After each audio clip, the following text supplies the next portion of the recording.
ರಾಮ ಗಟ್ಟಿಯಾಗಿ ಹೋಗಿರುವಂತೆ ಕಳುಹಿಸಿದಂತ ಹುಡುಗರಿಗೆ ಯುದ್ಧ ಸಂಘಟಿಸಿದೆ. ಈ ಕೋಟೆಯ ಹೊರಗೆ ಬೀಳುತ್ತಿದ್ದುದು ರಾವಣನ ಸೈನಿಕರ ಹೆಣಗಳು ಎಲ್ಲರಿಗೂ ಕೋಟೆ ಹೊರಗೆ ಬಿಸಾಡ್ತಾ ಇದ್ದಾನೆ. ಬಾಲಕನಾದಂತ ಅಂಗನಿಗೆ ಏನಾದ್ರೂ ಹೆಚ್ಚು ಕಡಿಮೆ ಆದರೆ ರಾವಣ ಮಾತು ಕೊಟ್ಟಿದ್ದಾನೆ, ನನ್ನ ಮಗನ ಹಾಗೆ ಅವರನ್ನು ರಕ್ಷಣೆ ಮಾಡ್ತೇನೆ ಅಂತ ಹೇಳಿ. ಸುಗ್ರೀವನ ಮಾತು ಕೊಟ್ಟಿದ್ದಾನೆ, ನನ್ನ ಮಗನಂತೆ ನೋಡಿಕೊಳ್ತೇನೆ. ಇವರೆಲ್ಲರೂ ಮಾತು ತಪ್ಪಿದ ಹಾಗೆ ಆಗ್ತದೆ. ಏನ್ ಮಾಡುವುದು ಅಂತೇಳಿ ಯೋಚನೆ ಮಾಡಿ ಹನುಮಂತ ಮೊದಲೊಮ್ಮೆ ಹೋಗಿ ಬಂದ. ಅವರನ್ನೇ ಕಳಿಸುವುದು ವಿಹಿತ ಅಂತ ಹೇಳಿ ಆಲೋಚಿಸಿ ಹನುಮಂತನನ್ನು ಕಳಿಸಿದ್ದಾನೆ.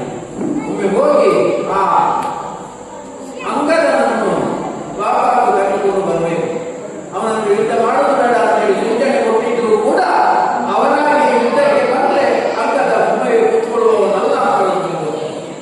ಈಗ ಅವನನ್ನು ಬದುಕಿದ್ರೆ ಅವನು ಕರ್ಕೊಂಡು ಬರುವಂತ ಒಂದು ವ್ಯವಸ್ಥೆ ಮಾಡಬೇಕು ಅಂತ ಹೇಳಿ ಹನುಮಂತನನ್ನು ಕಳಿಸಿಕೊಟ್ಟಿದ್ದಾನೆ. ನೇರವಾಗಿ ಹನುಮಂತ ಕೋಟೆಯ ಒಳಗೆ ವೀರಾವೇಶದಿಂದ ಹೋರಾಡುವಂತಹ ಅಂಗದನನ್ನು ನೋಡಿ ಹನುಮಂತನಿಗೆ ಬಹಳ ಸಂತೋಷ ಆಯಿತು. ಅವನ ಎದುರುಗಟ್ಟೆ ಹೇಳಿದ, ಶಾಬ, ನಾವು ಮಾಡುವ ಕೆಲಸ ಬಾಕಿ, ನಾವು ಮಾಡುವ ಕೆಲಸ ಇದ್ದಾರೆ. ಇವತ್ತೆಲ್ಲ ಬಂದ್ರೆ ರಾವಣನಿಗೆ ಅದನ್ನ ಮುಗಿಸುವುದಿದ್ರೆ ರಾಮನಿಗೆ ಏನು ಕೆಲಸ ಉಳಿಯುತ್ತದೆ. ಆದ್ರಿಂದ ನಮ್ಮ ವ್ಯಾಪ್ತಿಗೆ ಎಷ್ಟು ಸಂಬಂಧಪಟ್ಟದೋ ಅಷ್ಟು ಕೆಲಸ ಮಾತ್ರ ನಾವು ಮಾಡೋದು. ಅವರು ಯುದ್ಧಕ್ಕೆ ಬಂದರೆ ಬಾಕಿ. ಈಗಾಗಲೇ ನೀನು ಅವರಿಗೆ ಪೆಟ್ಟು ಕೊಟ್ಟಿದ್ದೀನಿ, ಯಾರಿಂದ ಅಂತರ ಸುಳಿಲಿಕ್ಕಿಲ್ಲ ಅಂತ ಹೇಳಿ ನಮ್ಮ ಕೆಲಸ ಕಾರ್ಯ ಸಾಧನೆ ಆಗಿದೆ. ಆದ್ರೆ ಇನ್ನೊಂದು ಅವರ ಮಾತಾಡಿಕೊಂಡು ನಂತರ ಹೋಗೋಣ ಅಂತ ಹೇಳಿ ಅದನ್ನು ಸಮಾಧಾನ ಪಟ್ಟು ರಾವಣನ ಎದುರಿನಲ್ಲಿ ಬಂದು ಹನುಮಂತ ಅರ್ಥದ ಸಹಿತನಾಗಿ ನಿಂತಿದ್ದಾನೆ.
ಇಬ್ಬರು ಕೈ ಹಿಡಿದುಕೊಂಡು ಕೋಟೆಯಿಂದ ಹೊರಗೆ ಹಾಕಿ ಕೋಟೆಯಿಂದ ಹೊರಗೆ ಬಂದು ನೇರ ರಾಮನ ಪಾಳ್ಯಕ್ಕೆ ಬಂದಿದ್ದಾರೆ.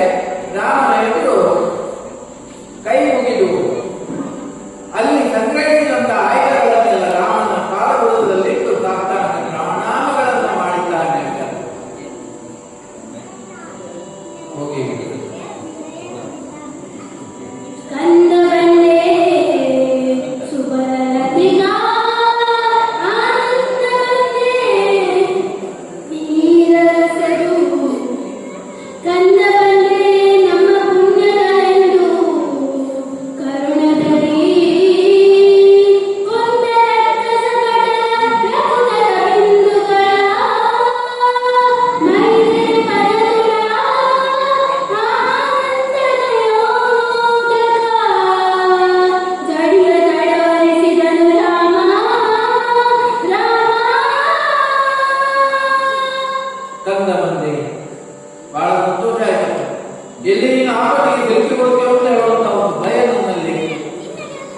ಒಂದು ವಿಧಿಯಲ್ಲ ಸಂತೋಷ ಆಯಿತು ಅಂತ ಹೇಳಿ ಅವನ ಮೈಯಲ್ಲಿ ಹಲವಾರು ಗಾಯಗಳು, ರಕ್ತ ಒತ್ತಡುತ್ತಿದ್ದ ಅದನ್ನೆಲ್ಲ ತನ್ನ ಕೈಯಿಂದಲೇ ರಾಮ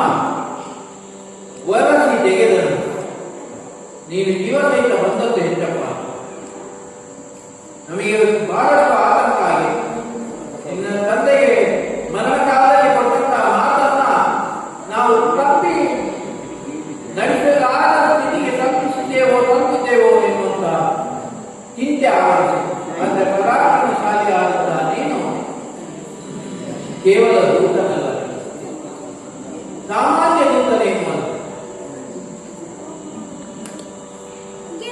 ದೂತ ಲಕ್ಷಣ ಅಂತ ಹೇಳಿ ಆ ಲಕ್ಷಣದಲ್ಲಿ ಇರತಕ್ಕಂಥ ಮಾತನ್ನು ನಡೆಸಿಕೊಟ್ಟವನೇ ಪ್ರಗಲ್ಭ ಮಹಾಪರಾಕ್ರಮಶಾಲಿ ಶ್ರುತಿಮಾನವಾಗ್ಮಿ ಶ್ರುತಿಬದ್ಧವಾದಂತಹ ಮಾತು ಮಾತನಾಡುವವರು. ಶಸ್ತ್ರ ಶಾಸ್ತ್ರೇಣ ಪಂಡಿತ, ಶಸ್ತ್ರದಲ್ಲೇ ಆಗಲಿ ಶಾಸ್ತ್ರದಲ್ಲೇ ಆಗಲಿ ಪಂಡಿತರಾದವರು ಮಾತ್ರ ದೂತಕ್ಕೆ ಯೋಗ್ಯರು. ಸಾಮಾನ್ಯದವರನ್ನ ಮಾತುಕತೆ ಕಲಿಸಿದ್ರೆ ಎಡವಟ್ಟು ಜಾಸ್ತಿ ಆಗ್ತದೆ. ಆದ್ದರಿಂದ ಆ ಒಂದು ದೂತ್ಯಕ್ಕೆ ನ್ಯಾಯವನ್ನು ಕೊಟ್ಟದ್ದು, ಆ ಸಂತಾನಕ್ಕೆ ಒಂದು ನ್ಯಾಯವನ್ನು ನೀವು ಒದಗಿಸಿಕೊಟ್ಟಿದ್ದೀರಿ ಅಂತೇಳಿ ಆನಂದದಿಂದ ಅಂಗದನ್ನ ಅಪ್ಪಿ ಅವನ ಗಾಯಗಳಿಂದ ಒತ್ತಡುತ್ತಿರುವ ರಕ್ತಗಳನ್ನ ರಾಮ ಒರೆಸಿ ತೆಗೆದು ಅವನಿಗೆ ಸಮಾಧಾನವನ್ನು ಮಾಡಿದ್ದಾನೆ. ಚರಣಾರವಿಂದದಲ್ಲಿ ಒಡಪಟ್ಟಂತಹ ಅಂಗದನಿಗೆ ಶ್ರೇಷ್ಠಾಗಿ ಆಶೀರ್ವದಿಸಿದ್ದಾನೆ. ಇದೇ ಕಾಲಘಟ್ಟಕ್ಕೆ ರಾಮಪಾಳ್ಯದಲ್ಲಿ ಬಹಳಷ್ಟು ಸಂತೋಷ ಆವರಿಸಿ ಕೊನೆಯ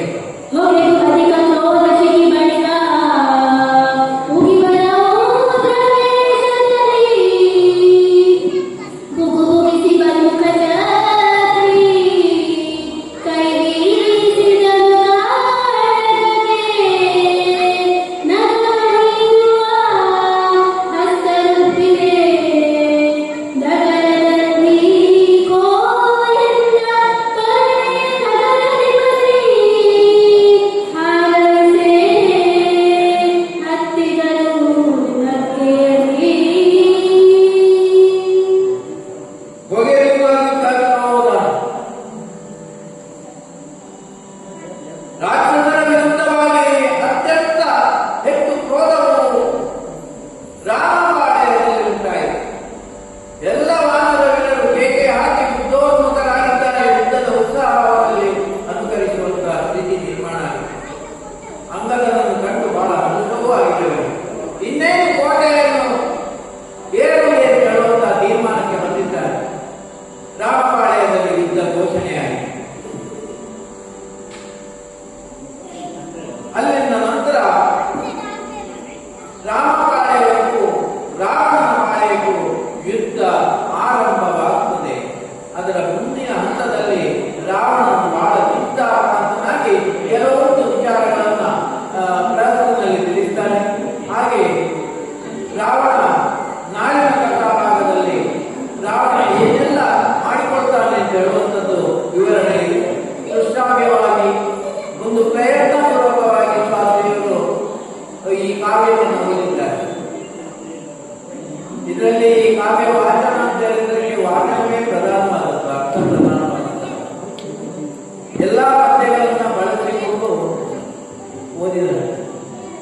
ಬಹುಶಃ ಕನ್ನಡದ ಓದೇ ಕಡಿಮೆ ಆಗಿದೆ. ಅವರ ಸಂಚಾರದ ಕಾರಣದಿಂದಾಗಿ ಹಿಂದಿ ಇಂಗ್ಲಿಷ್ ಬಂದಿದೆ. ಅವರ ಪ್ರಾರ್ಥನೆಯ ಪದ್ಯವನ್ನು ಇಂಗ್ಲಿಷಲ್ಲಿ ಬಂದದ್ದು ಅದು ನೋಡೋದ್ರಲ್ಲಿ ಯಾರಿಗೂ ಅವಳದ್ದು ಪ್ರಯತ್ನ ಸಾಮಾನ್ಯವಾದಂತಹ ಪ್ರಯತ್ನ ಅಲ್ಲ. ಆ ಮಗುವಿಗೆ ರೇಸ್ ಉಂಟಾಗಿ ತಾಪಮಾತೆ ಒಲಿಗೆ ಕಾವ್ಯ ಯಾರಿಗೊಳ್ಳುವುದಕ್ಕಾಗಲಿಲ್ಲ. ಈ ಪುಸ್ತಕವನ್ನು ನೋಡಿದ್ರೆ ಇಷ್ಟು ಉದ್ದ ಇರಬೇಕಾದ್ರೆ ಹಲವು ಸಲ ಇಷ್ಟವರೆಗೆ ರಾಮಭಟ್ರು ನನಗೆ ಸಹಕಾರಕ್ಕೆ ಇರ್ತಿದ್ರು. ಅವರು ಪೂರ್ತಿ ಓದಿ ಸಿಕ್ಕು ಮಾಡಿದ ಪದ್ಯವನ್ನ ಮಾರ್ಕ್ ಪೆನ್ಸಿಲಲ್ಲಿ ಮಾರ್ಕ್ ಮಾಡಿದ ಪದ್ಯವನ್ನೇ ನಾವು ಇವತ್ತು ಕೂಡ ಅದಕ್ಕೆ ಓದುವಂಥದ್ದು. ಎಲ್ಲರಿಗೂ ಪ್ರತಿ ಕೊಟ್ಟಾಗಲೂ ಅದು ರಾಮಭಟ್ರು ಮಾಡಿದಂತ ಇದು ಯಾವುದು ಮಾರ್ಕ್ ನಾನು ಮಾಡಿದ್ದಲ್ಲ. ಅವರು ಹೇಗೆ ಈ ಪದ್ಯ ಓದಿದ್ದು ನನಗೂ ಕೆಲವು ಸಲ ಇದ್ದದ ಆಚೆಗೋ ಈಚೆಗೋ ಸೇರಿಸಬೇಕು ಅಂತ ಗೊತ್ತಾಗಲ್ಲ. ಮತ್ತೆ ಕೊನೆಗೆ ನಾನು ಟೀಚರ್ ಅವರೇ ಹೋಗುದು. ಯಾಕೆಂತ ಹೇಳಿದ್ರೆ ಎಲ್ಲಿ ನಿಲ್ಲಿಸುವುದು ಅಂತ ಹೇಳಿ ಗೊತ್ತಾಗಲ್ಲ.